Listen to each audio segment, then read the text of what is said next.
കുന്നംകുളം ചിറളയം പൂരത്തിനിടെ സംഘർഷം 5 പേർക്ക് വെട്ടേറ്റു. ചിറളയം ശ്രീരാമസ്വാമി ക്ഷേത്രത്തിലെ ഉത്സവത്തിനിടെയായിരുന്നു സംഘർഷം.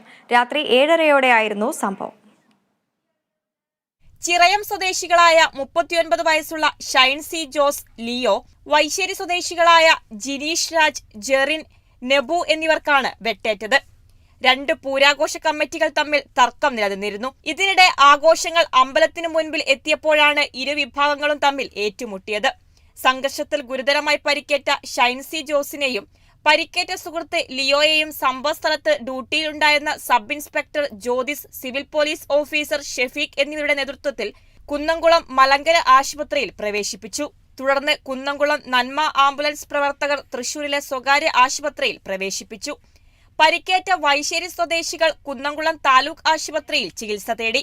Kunnamkulam station house officer UK ഷാജഹാന്റെ നേതൃത്വത്തിലുള്ള പോലീസ് സംഘം സ്ഥലത്തെത്തി പരിക്കേറ്റവരുടെ മൊഴി രേഖപ്പെടുത്തി. പ്രതികൾക്കായി അന്വേഷണം ആരംഭിച്ചു. Kerala vision news, Thrissur.